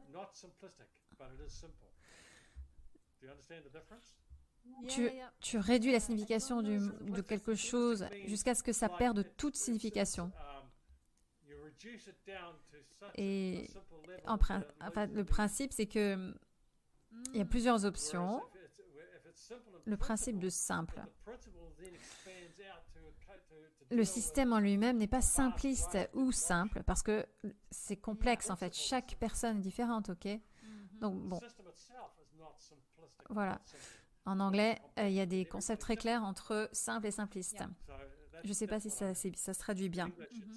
Je regarderai la traduction. La langue anglaise est très riche. Ah bah oui, mais le français aussi et le chinois aussi. Oui, le chinois. Le chinois est très riche. Tu savais que le dictionnaire Oxford, qui a été publié en 1928, le premier dictionnaire, ils avaient 440 000 mots. La langue maori, qui est la langue utilisée par les indigènes ici, c'était 800 mots. Le suédois, 2 à 3 000 mots. Ah oui. Pas beaucoup, non. Donc, le français, l'allemand, l'anglais, le portugais, le chinois, ils ont vraiment essayé de créer leurs propres mots applicables au concept d'aujourd'hui moderne. Je pense que les Français ont une organisation officielle pour les nouveaux mots. Hein. Oui. L'anglais n'a pas ça. Ils n'en ont pas besoin. Je ne sais pas si les Allemands font pareil. Ou... Par exemple, un de mes associés était allemand et il m'a dit que le mot pour un cric de voiture, pour changer un pneu, quand tu élèves la voiture, nous en anglais on appelle ça jack. Et en allemand c'est un car lift, ascenseur de voiture. Mais ça devient un seul mot, jack. Donc en d'autres termes, ils ont utilisé des concepts modernes. Il y a un mot allemand, il y a un mot français. Le téléphone est devenu la téléphonique. Et c'est comme ça que chaque langue devrait évoluer et marcher. Bon, bref, alors vas-y, pose-moi tes questions. Ne t'inquiète pas. On a bientôt fini puisque ça fait déjà 1h30. Mais vas-y, lance. Mais je ne veux pas te retarder. Mais t'inquiète, c'est la journée pour moi, c'est la nuit pour toi. Hein. Tu comptes pas le temps, tu vois pas le temps passer quand c'est intéressant. Donc, ma prochaine question, c'est, on parlait de Mackenzie. Est-ce qu'il y a des limites à cette approche? Absolument, oui. Donc Mackenzie était probablement le premier à penser que son système avait des limites. Il était très clair là-dessus. Il n'avait jamais dit que tu peux soigner tous les dos avec sa méthode. Non, il n'a jamais dit ça. Au contraire. Il disait, ça c'est les patients qui répondent bien et rapidement au syndrome de dérangement par exemple. Et ça c'est les patients qui peut-être répondront dans le temps. Et il y a le syndrome de dysfonction. Et tous ceux qui ont fait Mackenzie et qui pratiquent depuis un certain temps sauront que les patients qui ont le syndrome de dysfonction seront assez limités et pourront aller moins bien si on continue, si on persiste. Souvent, ils ont des douleurs au niveau de l'articulation sacro-iliaque. Et puis, ils ont une dysfonction, ils ont une pathologie qui pose des limites dans l'amplitude du mouvement. Mais Mackenzie savait ça, en fait, il n'avait aucun problème à le reconnaître. Et après, il y a le syndrome postural et qui affecte un certain nombre petit de patients, pas beaucoup de patients. Mais la plupart de ces patients, ils ont des problèmes psychosociaux. La plupart de mes nouveaux patients, enfin tous mes nouveaux patients, ils doivent remplir un questionnaire qui s'appelle Inventaire de sensibilisation centrale.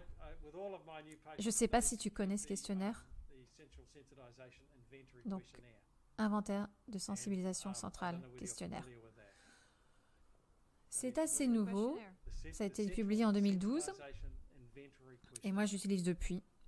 Et tu peux identifier ces patients qui ont une sensibilisation centrale, ok? J'utilise aussi un autre questionnaire qui s'appelle le DAS 21 qui évalue la dépression, l'anxiété et le stress. Donc je les écrirai et je les mettrai dans la description de l'épisode. Donc DAS 21 et je t'enverrai les papiers, t'inquiète pas. Est-ce que tu utilises ces questionnaires pour des patients spécifiques? Non, tous les patients.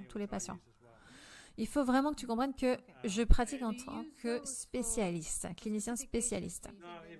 Donc je dois évaluer la détresse psychosociale chez mes patients. Et la sensibilisation, ça c'est ce que j'évalue aussi.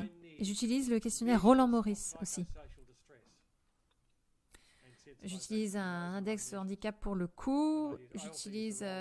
J'ai plein de façons d'évaluer la sensibilisation, l'anxiété, la dépression et le stress. Ok? Et chaque patient a ses questionnaires.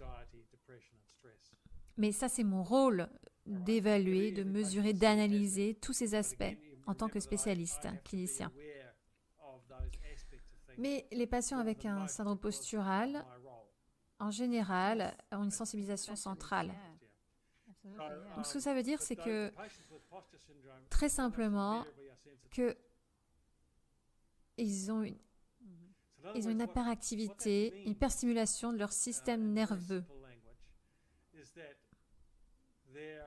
En d'autres termes, alors tu peux regarder sur les graphiques. Je demande à chaque patient de colorier avec des couleurs là où ils ont mal. Et donc ce que ça veut dire, c'est que, par exemple, quand tu bouges tes bras, quand tu bouges ton corps, le cerveau doit comprendre ce qui se passe. Et en général, ce qui se passe, c'est que quand j'explique ça à mes patients, j'utilise ça comme exemple. Je mets le doigt sur leur avant-bras, comme ça. Ça laisse une petite marque. Bon, là, j'ai des taches de vieillesse, mais bon, je prends de l'âge. Et si j'appuie dessus, ça me fait pas mal, ok? Mais si vraiment j'appuie dessus vraiment très très fort, à un certain moment, mon cerveau va dire hey, qu'est-ce que tu fais? Arrête de faire ça, tu vas abîmer les tissus. Et ça, c'est la douleur. Ok? En d'autres termes, il y a un seuil à partir duquel le système nerveux et le cerveau décident de ne pas reporter la stimulation nociceptive. Il y a un seuil, en fait, c'est une histoire de seuil. Donc, si tu as un seuil plutôt bas, quand une pression normale, quand tu reçois une pression normale, ça va, mais si tu appuies plus fort, ça fait mal. Mais en tant que personne normale, ça fait pas mal. Mais pourquoi chez certaines personnes, ça fait mal? Parce que le cerveau dit qu'au-delà du seuil douloureux, ça va abîmer le corps, ça va abîmer les tissus. Donc ces personnes qui ont une sensibilisation centrale, lorsqu'ils restent assis trop longtemps, lorsqu'ils ressentent une douleur au niveau du dos, ça se propage un peu partout. Ça devient une douleur au cou, à la cage thoracique, au lombaire. Et donc ces personnes avec le syndrome postural, ils ont une sensibilisation centrale très élevée. Ils ont des problèmes psychosociaux. Et il va falloir aussi s'en occuper, en plus de la posture. Alors j'ai fait la formation Mackenzie et on parlait du syndrome postural. Et on nous donnait l'exemple de jeunes personnes qui restaient trop longtemps devant la télé, qui jouaient aux jeux vidéo, etc. Mais ça, oui, mais il y a encore plus de choses autour de ça. C'est pas que ça. Donc, tu sais, hein, la plupart des gens, tu peux amener le cheval vers le lac, mais tu peux pas le forcer à boire. Pourquoi est-ce que tu restes assis des heures et des heures et des heures à regarder la télé, sur ton téléphone, regarder des choses horribles, des images horribles, catastrophiques, gothiques, etc. Tu as des gens en ligne sur Internet qui te harcèlent, toute cette merde psychosociale. Et Mackenzie n'était pas au courant, il n'en était pas conscient parce que tout ce qu'il savait, c'est que la douleur était là après une station assise trop longue. Il faut savoir aussi que ces catégories sont apparues en 1960-70. C'était un autre monde, complètement différent. La plupart des enfants, des écoliers, restaient assis beaucoup plus longtemps que les autres personnes. Et quelqu'un d'introverti, de très sérieux à l'école, allait rester assis des heures et des heures.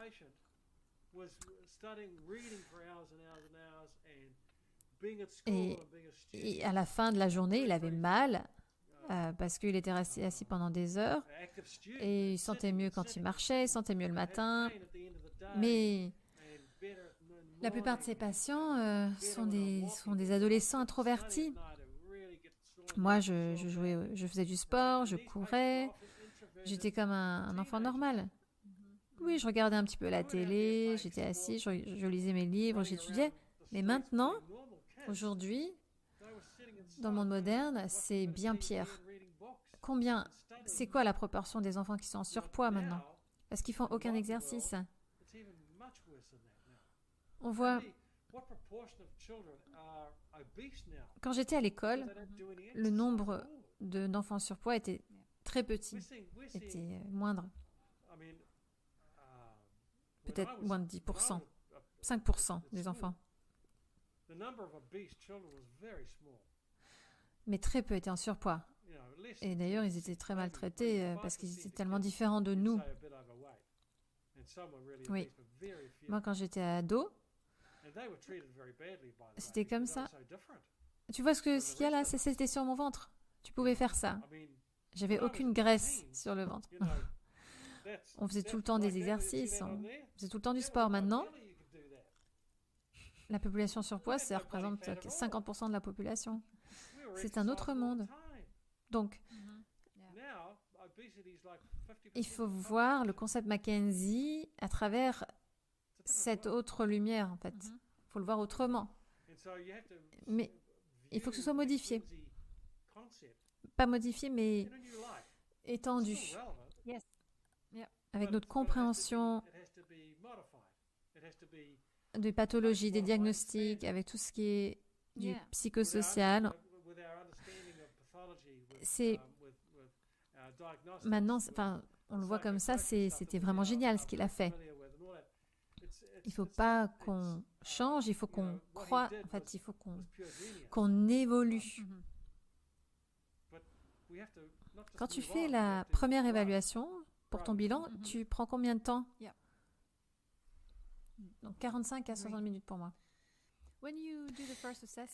Mais le patient a déjà rempli 20 minutes, pendant 20 minutes, tous les questionnaires en ligne avant qu'il me voie.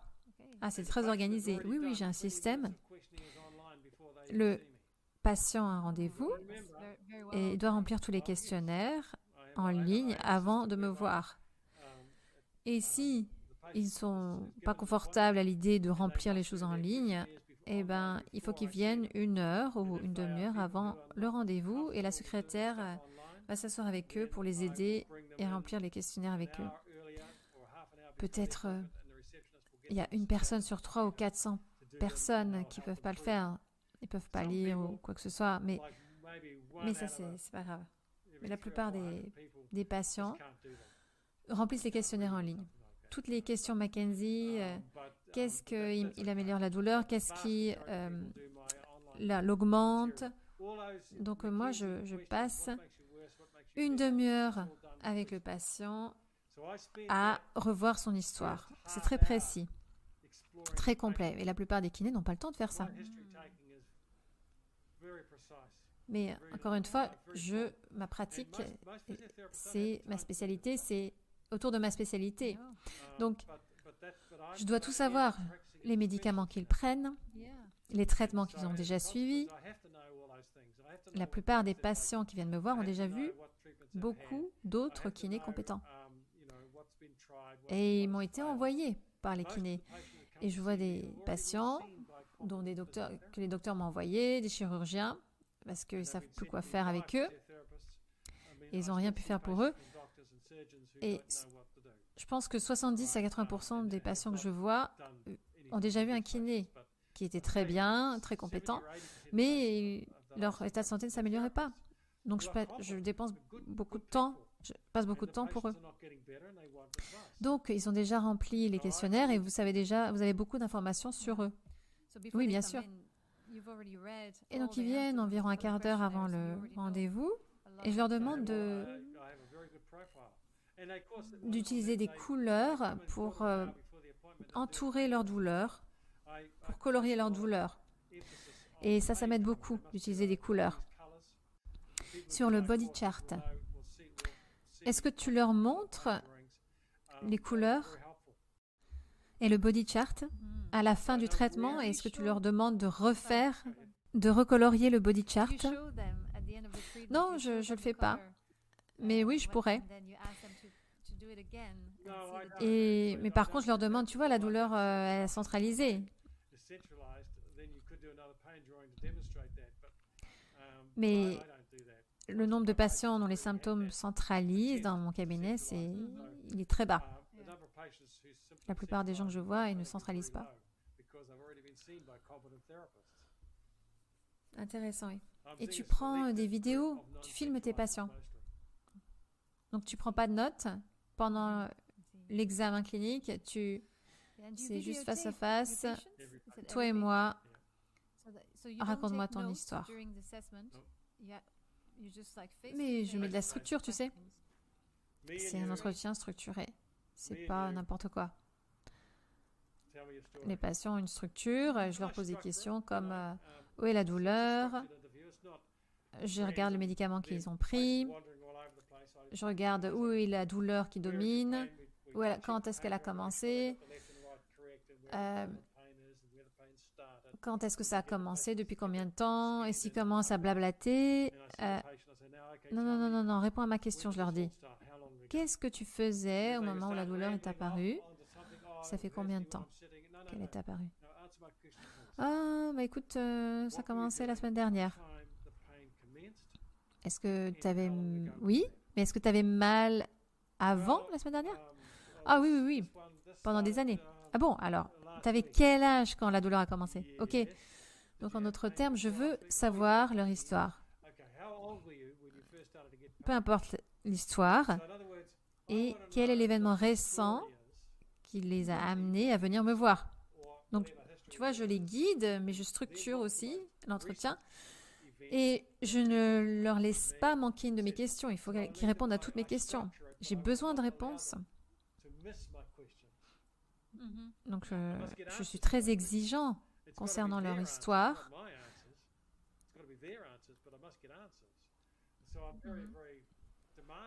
Et je ne suis pas doux par certains aspects, en fait, parce que si, par exemple, je suspecte qu'un patient se drogue, je les regarde et ils me disent par exemple, oh, j'ai perdu du poids depuis ces 6 derniers mois. Ah oui? Je leur dis, pourquoi? Est-ce que vous vouliez perdre du poids ou vous ne savez pas pourquoi? Tu sais?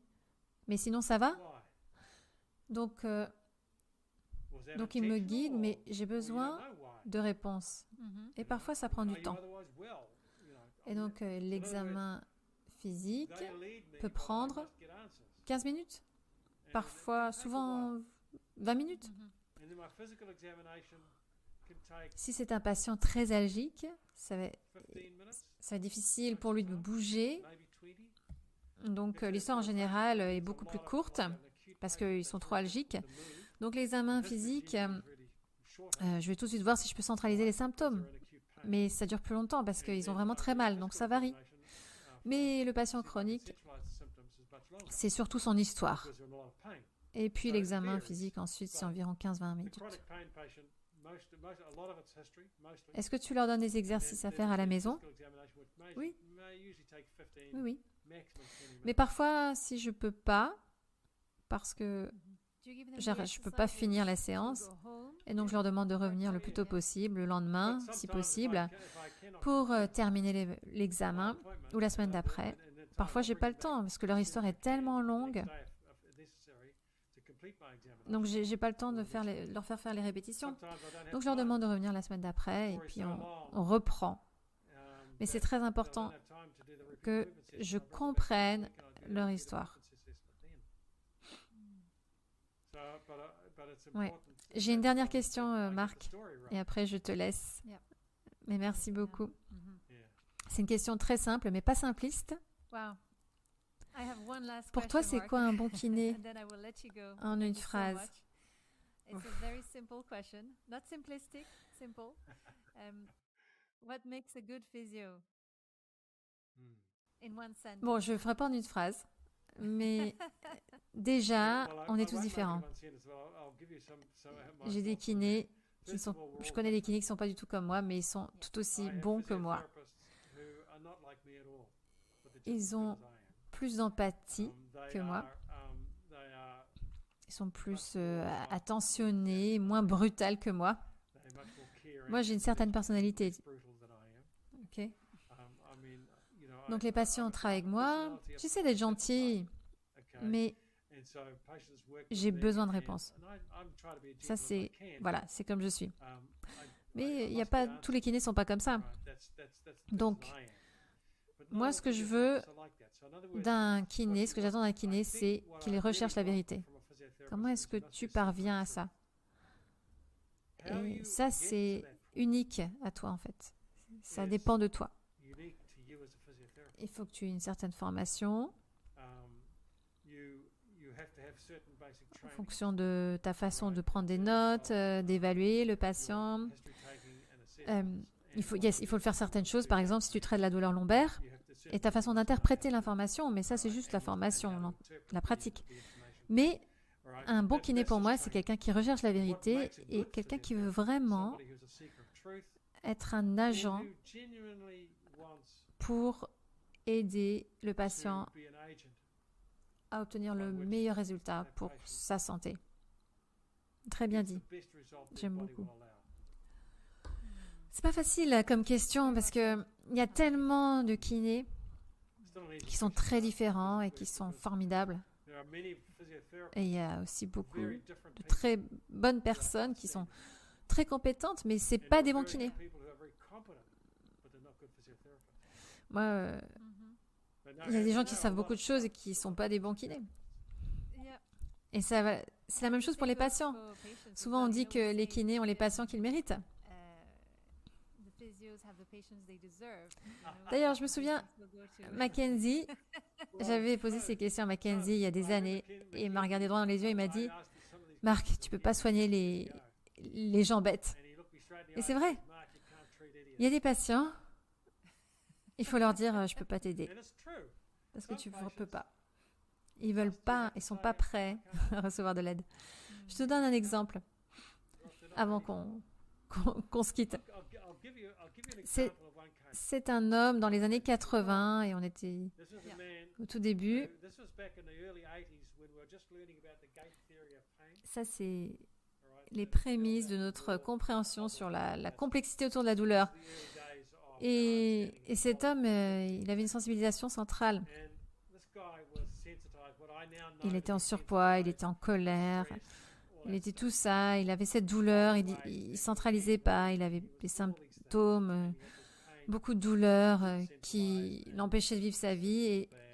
Et moi, j'ai essayé de lui expliquer la douleur, que c'était complexe. Et j'ai bien expliqué. Peut-être que j'étais pas très bon à l'époque dans mes explications, mais bon, j'ai fait de mon mieux et il s'est mis en colère contre moi. Il m'a dit, tu me dis que c'est tout dans ma tête? Mais non, pas du tout, c'est exactement le contraire de ce que je dis.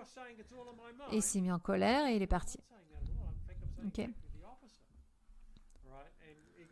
Donc, 5 ans plus tard, la même personne, le même homme revient dans mon cabinet avec un problème similaire. Mais maintenant, c'était une douleur au dos localisée. Et il dit, bon, je m'excuse. Je vous présente mes excuses. Ok. Il me dit, Marc, je suis désolée parce que je me suis mal comporté, mais maintenant, je suis prêt à t'écouter. Bravo. Et sa santé s'est améliorée. Super. Il a juste mis 5 ans à revenir. Amazing. Mais ça, c'est quelqu'un avec beaucoup, beaucoup de courage. But he did it. Voilà, ça, c'est un cas unique. Je ne me souviens pas de son nom, Absolutely, yeah. je me souviens aucun détail. Mais il m'est resté. Parce qu'il y a des patients, eh ben, il faut qu'ils soient prêts. Qu'est-ce que c'est? C'est à propos de l'enseignement. Yeah. Il y a, quand l'étudiant est prêt, l'enseignant apparaîtra. Mais ça marche dans l'autre sens. Quand l'enseignant est prêt, les étudiants apparaîtront. Yeah. Ou ils sont déjà là. Ça marche dans les deux sens. Ah, yes. Oh, Parfois, but yeah, le patient, yeah, yeah. il sait mieux ce qu'il faut faire que toi-même. Mais souvent, c'est dans l'autre sens. Le patient doit être prêt à t'écouter et à être guidé et informé. Mais c'est une alliance thérapeutique. Ce rapport avec le patient qu'on a, ça prend des années à développer en tant que kinésithérapeute ou clinicien. Tu n'es pas obligé d'être kiné d'ailleurs. Ça prend des années à développer et il y a des personnes qui n'y arrivent jamais et des personnes pour qui c'est naturel. Moi, je pense pas que c'était naturel pour moi. C'était un développement dans mon éducation personnelle. J'étais toujours intéressée par les patients et ça, c'est déjà très bien, c'est un très bon début, mais j'étais aussi honnête sur mes échecs et mes succès. Et ça, c'est très important pour moi, d'être honnête quand tu réussis et aussi quand tu échoues. Et tu dois accepter aussi le fait que tu ne peux pas gagner avec tout le monde. Tu peux pas réussir avec tout le monde. Ouais. Et donc ça, c'est ce qui constitue un bon kiné. C'est ta description maintenant. Well, that's what constitutes a good therapist. Merci infiniment, Marc. J'ai beaucoup apprécié cet épisode. D'ailleurs, tu vas aller à Paris? Je serai à Paris en mai parce que je donne une formation à l'agence EBP. C'est en mai, le 3 et le 4 mai. Ok, très bien. Bon, super. Ok, écoute, merci infiniment Marc. C'était vraiment passionnant comme échange. Et puis, bonne chance donc, dans tes voyages cette année. Et puis, oui, peut-être qu'on se verra à Paris. Eh bien oui, pourquoi pas. Oui, avec plaisir. Allez, bonne journée. Au revoir, merci.